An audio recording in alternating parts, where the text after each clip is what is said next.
Bom, a gente está numa situação de conflito que eu chamo de bioideológico, uma guerra bioideológica em relação ao que a gente está vivendo agora, né, do coronavírus e tudo mais.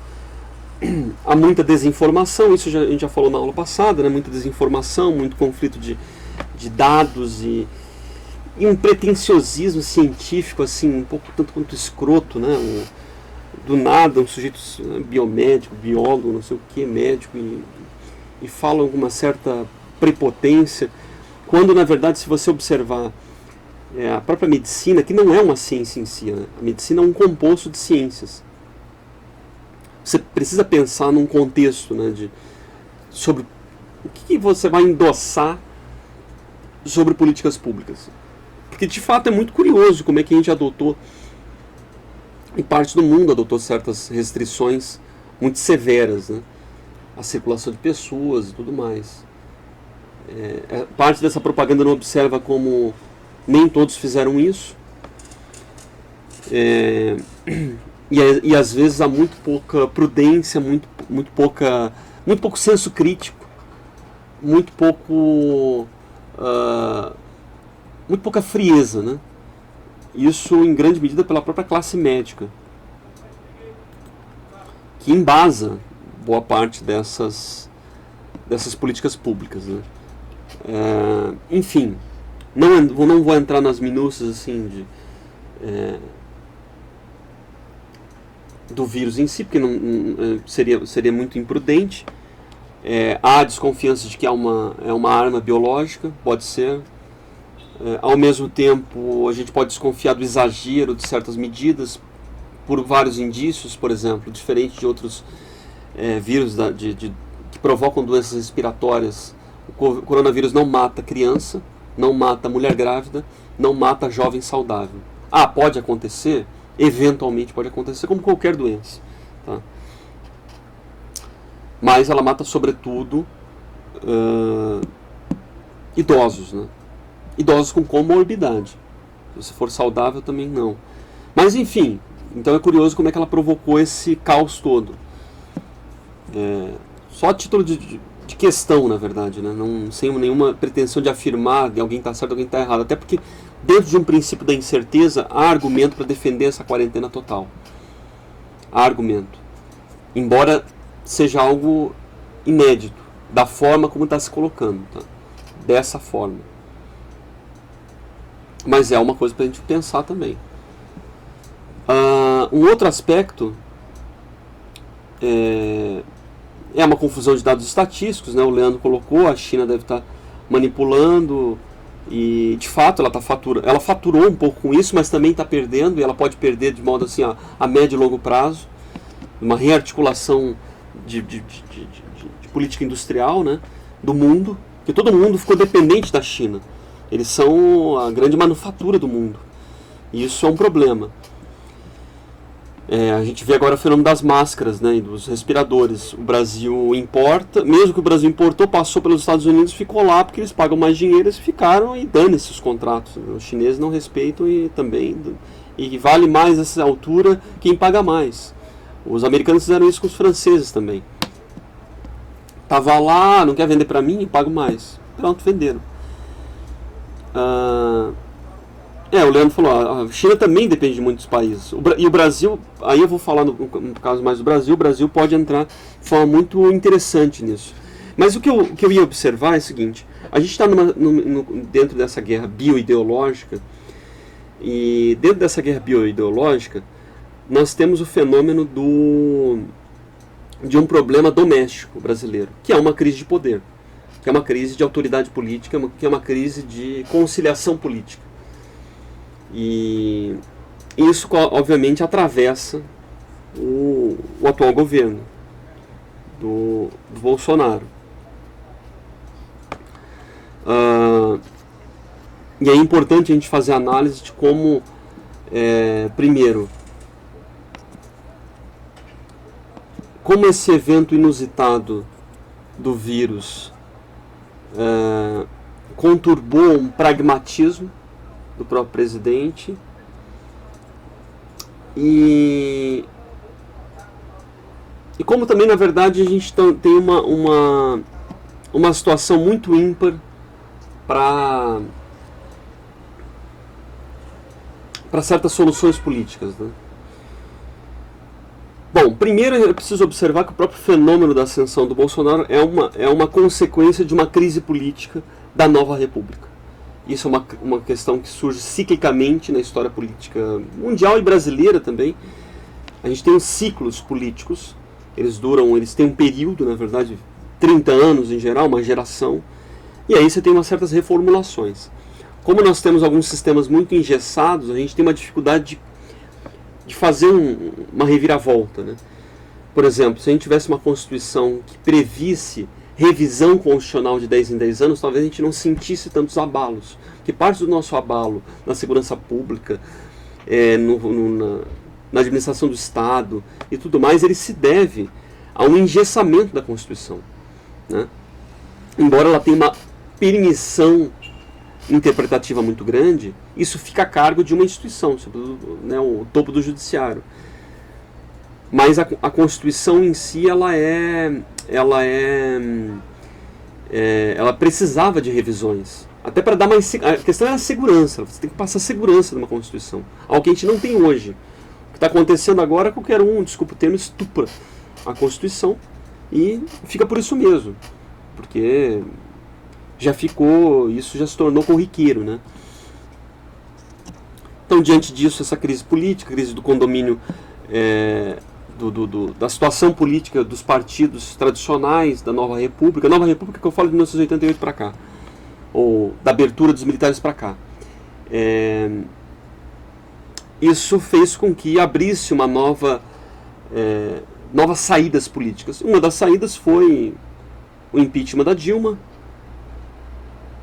uma recondução política pelo Temer, com algumas reformas até importantes, e a ascensão do Bolsonaro numa campanha, numa eleição completamente alternativa, diferente, né, das demais, única. Mas antes até de continuar, só a pergunta ali do Daniel. O Daniel colocou: às vezes vejo isso, né, esse fenômeno talvez do coronavírus e tudo mais, com uma ideia de dividir para conquistar. Se cria um problema, coloca em prática o mesmo, chega-se com a solução. Aí é que tá, pode ser isso, tá? Que pode ser uma espécie de Chernobyl, assim, culposo. Uma coisa assim, aconteceu, não queria que tivesse acontecido, mas aconteceu. E vou me utilizar disso. Isso pode estar sendo isso, entendeu? Parte da China. Aí ele coloca, né, o Daniel coloca: chega a soar estranho isso, mas como nós, cidadãos brasileiros, devemos analisar essa situação? Seja teoria para alguns ou realidade para outros. Qual a opinião do professor? Então, um dos modos de analisar que eu estou tentando fazer aqui é observar na nossa política doméstica, como isso aparece. Porque a gente tem um fenômeno mundial da guerra, do conflito e tudo mais, do vírus e tal, desse temor, mas como é que isso aparece para nós? Como é que isso se configura dentro de uma situação politicamente conturbada, já que nós tínhamos já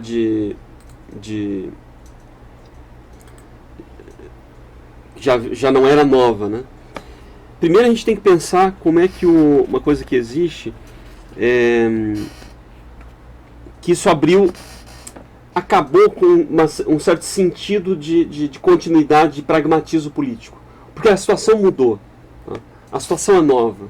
Situações novas exigem atuações novas. Então, aquela expectativa de que ia ter uma trajetória, ela se desfez. Acabou com essa trajetória.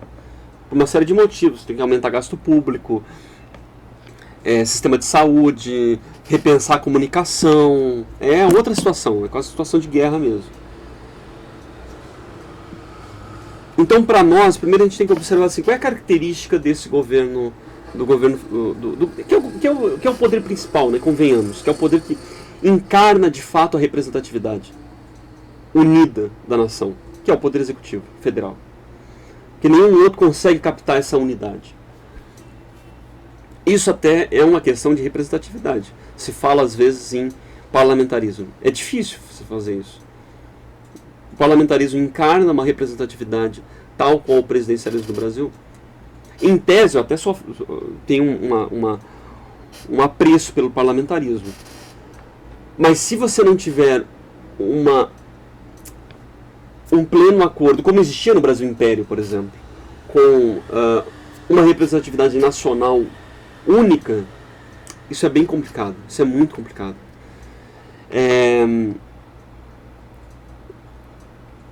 Então, qual é a característica desse governo Bolsonaro? Uma coisa bem interessante. E se vocês não concordarem, se fizerem observações, agradeço. Ele me parece um condomínio, tá? A ideia é de um condomínio mesmo, se pensarem fisicamente. Que ele conseguiu, de modo até inédito e muito interessante, aglutinar vários setores, digamos, vários blocos ou vários apartamentos, com várias transformações políticas em si, dentro desse condomínio. Então o Bolsonaro é principalmente um condomínio. Ele mesmo já se apresenta, ele não é um grande líder, isso até tem uma humildade, né, no presidente, admitir certas deficiências, mas ao mesmo tempo é muito, né, é muito aglutinador, teve uma capacidade de aglutinação muito única. E o que eu quero dizer com essa capacidade de aglutinação? São várias revoluções dentro de um governo. Uma hora elas podem se bicar. E nem todas pode ser que sigam até o fim juntas, né? Mas, entre outras mais características, né? Primeiro, a gente até já falou a questão dos militares voltando ao poder. Porque os militares só teriam vez no poder dentro de um governo conservador. Então, se toda a trajetória até então da nova república era social, democrática, trabalhista, socialista, que era o PSDB, PT, PMDB, não tinha vez era muito complicado para os militares entrarem na política.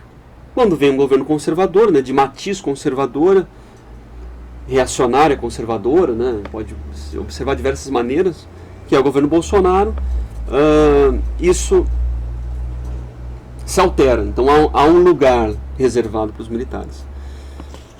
Mas não se sabe ainda qual é o plano dos militares para o Brasil. Isso não está muito claro.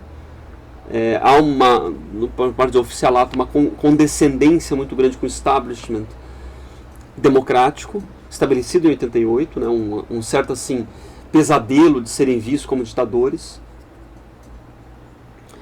e uma condescendência com o panorama democrático que se desenvolveu no mundo. E naquela medida em que a democracia é praticamente algo inquestionável, né? Ou essa democracia que está colocada. E não se discute até o próprio caráter desse modelo. O que significa essa democracia?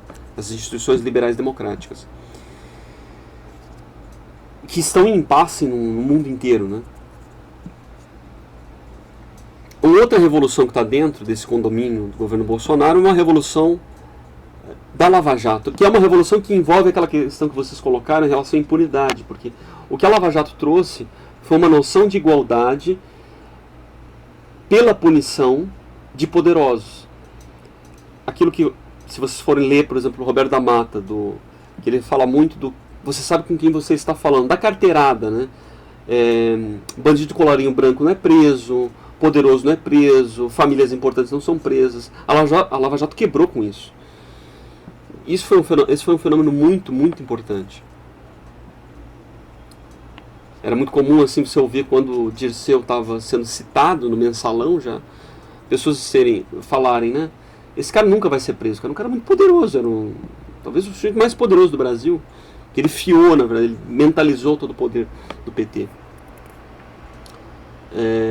De fato isso aconteceu. Então a Lava Jato, a revolução lavajateira, ela provoca essa compreensão de quebra com a carteirada, né?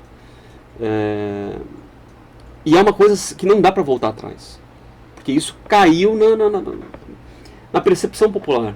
né? Pode ter certos freios, mas é uma transformação. Uma outra revolução que a gente pode pensar é uma revolução liberal, por parte do liberalismo no Ministério da Economia, né, do Guedes, que é inserir as pessoas dentro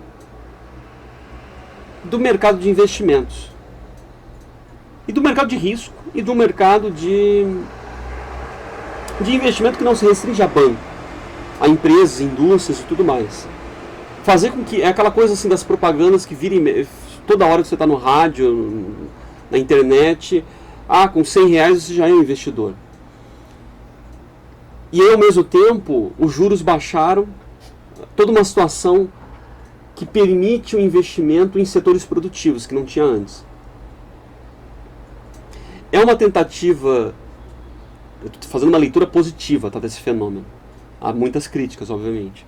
É como se fosse uma tentativa de promover uma reestruturação da hierarquia brasileira de modo mais brutal. Tá? Porque alguns argumentam, não, mas o PT fez transformações políticas de inserção social. Aí alguém pode dizer, não, fez como se colocasse um elevador particular para certas camadas subirem. Mas nem todo mundo cabe naquele elevador. Então, você pensar nas cotas, nos programas especiais para negros e tudo mais. Não mudou a estrutura. Então, alguns podem dizer o seguinte, a revolução liberal do Guedes é uma revolução que vai mexer com a estrutura. Porque vai provocar uma inserção de pessoas num âmbito de mercado de informação, porque o mercado também demanda informação. O mercado ele pede informação. Tanto que um dos problemas da China, um dos problemas da China é que a China tentou superar um momento de inserção dentro do mercado, que era esconder, na verdade, deixar de informar, tá? E o mercado vai punir isso, deixar de informar e não absorver certas demandas igualitárias, porque isso também, você passa por esse processo. Há um momento inicial de acumulação, que a China já cumpriu, e há um momento seguinte de inserção. A gente não tem ideia ainda das demandas interiores da China. A gente vê um pouco de Hong Kong, que o bicho está pegando, eles não conseguem segurar Hong Kong, que é um enclave ocidental dentro daquele mundo lá. E vinha com protesto assim, todo dia protesto, porque embate. É um pensamento liberal diante de um país comunista. Só que a gente não sabe dentro dos outros ambientes, porque as pessoas se acostumaram com consumo, com liberdade e tudo mais, e você não tem como, às vezes, frear isso de uma hora para outra. Então é uma tese de que o mercado pode promover de alguma maneira isso. Não é um baba-ovo apenas de um sistema que pode ser muito perverso, que é o capitalismo, mas observar como a coisa pode estar sendo pensada, tá? E como ela pode realmente provocar uma reestruturação, uma transformação. Por exemplo, até mesmo se você pegar um economista, que é um economista muito afeito ao Ciro Gomes, vocês procurem na internet, até no próprio canal do Ciro Gomes, uma entrevista que ele tem com o André Perfeito, que é um economista da Bolsa, investidor e tal, correntista, e ele é entrevistado pelo Ciro Gomes e, curiosamente, ele defende que as políticas do ministro da Economia, elas desenvolvem uma certa igualdade, um certo acesso ao mercado que nunca tinha sido visto antes, e que isso pode realmente transformar, reconfigurar a sociedade brasileira. Enfim, isso tudo potencializado, tá? Então isso pode ser uma outra revolução dentro, e aí também incorpora uma revolução de retirada de certos privilégios, uma pretensão de reforma do Estado, né? De acabar com certos privilégios do alto funcionalismo público e tudo mais. Enfim, isso tudo dentro dessa característica do governo Bolsonaro como um condomínio, em que os prédios têm autonomia própria. Isso quebra, inclusive, uma característica de um governo. O que é um ministro? O ministro é um assessor do presidente, ponto. Mas o Bolsonaro criou uma situação que dentro de uma relação corriqueira, cada um funcionaria de modo próprio, e vá lá. E no máximo ele mal coordena isso, mal consegue coordenar, porque todos eles são quase que mais importantes do que o próprio presidente, tecnicamente, e o próprio presidente admite isso. Mas é que tá. Primeiro a gente tem que pensar o seguinte: quem é o síndico desse condomínio? E segundo, quando há uma situação que foge ao pragmatismo. Porque o Bolsonaro prometeu ser pragmático dentro daquilo que é corriqueiro e aquilo que tem que ser, cumprir aquilo que tem que ser feito. Então a lei está lá, tem que cumprir a lei, acabou. Né? O problema é que a gente tem duas situações: quem é o síndico desse negócio, porque é preciso em várias situações coordenar esse condomínio. E aí a gente tem várias hipóteses, né? Talvez os militares sejam os síndicos, que ocuparam praticamente todo o Palácio Planalto ali de assessores. A questão dos Olavetes não deu muito certo. O Olavo de Carvalho não conseguiu emplacar e talvez não tenha sido muito responsável nisso, em emplacar projetos estruturais de longo prazo, de médio e longo prazo. Tanto que é uma vergonha a situação do Ministério da Economia e do Ministério da Cultura, né, que são meio acéfalos, assim, confusos e pouco ciosos naquilo que é mais importante, que é medidas a médio e longo prazo, de transformação e de resgate do Brasil. E aí os militares ocuparam. Talvez sejam síndicos, é uma hipótese. E um outro fator que é importante e quando há um desequilíbrio desse pragmatismo com um efeito com uma situação nova, que é o fenômeno do coronavírus. Aí complica porque não basta apenas deixar rolar, porque você precisa coordenar. É o momento que você precisa se arvorar para cima da situação e ter um olhar de estadista, de longo prazo. Talvez isso tenha faltado na relação entre o Planalto em si e o ministro da Saúde, por exemplo, de fazer uma coisa mais estruturada no meio de um caminho. Entender o seguinte: não tem uma coisa assim ilusória você fazer confinamento na favela, fazer confinamento na periferia. Não tem como. É uma questão de realidade. Assim, não tem como. Você não tem como trancafiar, porque a realidade brasileira, da estrutura habitacional brasileira, da estrutura da vida brasileira, não permite isso. Não tem como. A gente não é um país frio.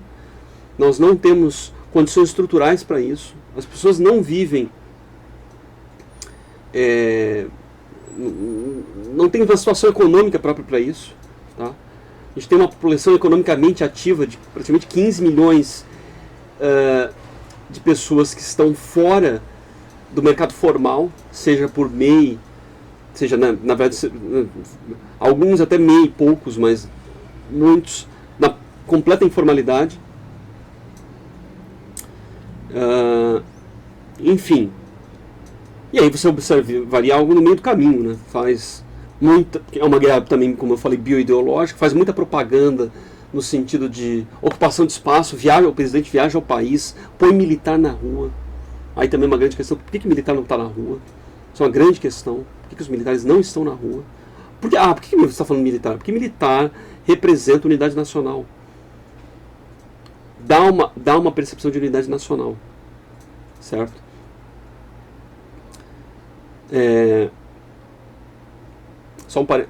O pessoal está reclamando da queda, né? Está picotando muito.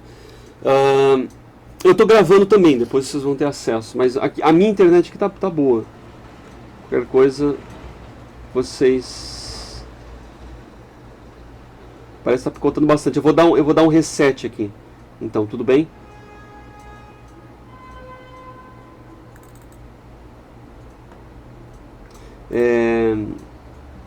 Ou já voltou? Vamos esperar aqui mais algumas respostas, senão eu dou um reset. Mas só para terminar, eu vou repetir, tá, o argumento. Então você precisaria de duas coisas. Uma é propaganda, porque é uma guerra bioideológica. Então propaganda e ação, né? Com ação. Então faz o hospital de campanha onde precisa, fecha estádio. Mas ao mesmo tempo tem que entender uma questão de realidade. É preciso um meio do caminho. Dentro da realidade. Uma realidade que é cabal. As pessoas não têm como ficar num toque de recolher completo. Pode ser que em alguma situação ou outra, o próprio tráfico tenha, ou a própria milícia tenha agido por isso, mas também isso não aguenta por muito tempo. Porque também se você tiver uma restrição por muito tempo do comércio, pode ser que isso dificulte até a própria circulação da droga e o próprio comércio, né, para milícias e tráfico desses entorpecentes e tudo mais. E aí, claro, uma ação muito pensada, né, sobre a própria evolução do vírus, das mortes e tudo mais, mas tudo de modo muito frio, entendeu? Sem a emoção que contagiou aí pela mídia, essa pressão e tudo mais. Porque como houve uma falta de coordenação, uma falta de combinação para algo mais coerente, ficaram vozes muito dissonantes, né, entre, muitas vezes, o ministro da Saúde e o presidente. E aí uma falta de... Nessa situação que você poderia fazer, como a gente falou dos Estados Unidos, o limão à limonada, uma avenida de oportunidades se abriu para o presidente Jair Bolsonaro e não estão sendo utilizadas. Em alguma medida, pela sua própria fraqueza de poder, pela sua falta de projeto, em boa medida, talvez em um fator muito maior, pela dificuldade de fazer uma conciliação política, porque as linguagens são muito diferentes dessas instituições instauradas que odeiam o presidente e do próprio presidente. Então a coisa não fecha, né? E ao mesmo tempo existe uma popularidade real por parte dele e uma impopularidade real por parte do Supremo, Rodrigo Maia, Alcolumbre, essa gente toda. Então a gente está no impasse, uma crise de poder muito grande. A Lúcia, eu vou disponibilizar o vídeo, né, obviamente, está sendo gravado. E para responder o Leandro, exatamente, a falta de coordenação atrapalhou muito, né, essa questão do confinamento, de forma assim, primeiro é o seguinte, mostrar que nem todo mundo parou dessa maneira. Era possível enfrentar de modo alternativo, tá? Vários países, até o comércio, foram mantidos. Nem todo mundo fez restrição. O que tem é o seguinte, também vende-se também um outro fenômeno, vai colapsar o sistema público. O sistema público brasileiro já é colapsado há 40 anos. 40 anos. Vocês que estão na rua sabem muito melhor que eu. O sistema de saúde brasileiro é colapsado já há mais de 40 anos. Acabou. Não é novidade isso. Não é novidade, sobretudo, para essas pessoas que não pararam, porque não conseguem parar, não pode parar. O mercado, né, aquele que mexe com o mercado informal e tudo mais, não tem como parar. Não tem nenhuma proteção. Quem é que está parado? Aí você percebe também uma certa covardia de muita gente. Político está parado, funcionário público, burocrata está parado. Porque essas pessoas podem parar porque vão receber, entendeu? Isso é muito simples. Quando se mais precisa dessas pessoas, as pessoas estão paradas. E o povo percebe essa covardia. Isso é muito claro. Isso é muito claro. Ao mesmo tempo, há uma agonia por parte em relação ao centro de poder que não age. Né? E aí por que não age? Esse é o grande mistério. Por que não age? Porque não consegue, é fraco, porque não consegue fazer conversas políticas, né? Diálogo político, não consegue acertar com os demais poderes, senta na mesa um por um e tenta desenvolver um acordo, né? Enfim, esse é o grande poder. Agora, mesmo dentro de limites administrativos, daria para fazer muita coisa, mobilizar muita coisa, sobretudo na parte de propaganda. Mostra, percorre o país, vai apresentando, vai se antecipando. Essa situação, essa atuação de prefeitos e governadores de atuarem de forma proeminente, ela se deu a partir do esvaziamento do poder central. Embora o poder central tenha tentado fazer medidas. Vale lembrar que antes do carnaval, em 4 de fevereiro, o governo federal pediu para implementar a quarentena no Brasil.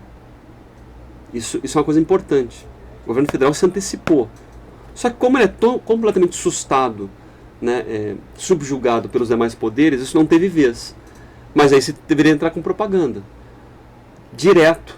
entrada, programa de rádio, TV e mídia social. Rádio, TV e mídia social, pronunciamento sério para a população. Olha, a situação é essa, essa, essa. Enfim, mas ainda tudo tem chance de ser revertido e de fazer mais ou menos aquilo que eu disse. É uma preocupação vírus? É uma preocupação vírus. Mas uma oportunidade, né, de utilizar para outros motivos. Por exemplo, em uma situação máxima, limite, uma situação mais radical, a gente poderia pensar, por que não aproveitaram para ocupar o Rio de Janeiro, defenestrar o sistema criminoso que tem aqui, uma intervenção federal? O Congresso está parado mesmo, faz uma intervenção federal. Aí cria um sistema permanente, refaz o estado do Rio de Janeiro, que são 2 estados em um, a gente já falou sobre isso, faz de vez algo de segurança nacional, numa aliança com as polícias locais, e de modo a dar um tratamento de segurança nacional, federaliza a segurança pública do Rio de Janeiro, né? Incorpora um âmbito federal os policiais, e como existe em Istambul, São Petersburgo, toda cidade de importância nacional, como é o Rio de Janeiro no mundo, a segurança pública é nacional. O Rio de Janeiro não tem sentido ser dessa maneira. E é porque tem que ser permanente, não pode ser ocasional, senão a gente vai ficar vivendo de GLO em GLO. Então eu poderia fazer muita coisa, já que o país está parado, eu vou aproveitar. Então impressiona como isso não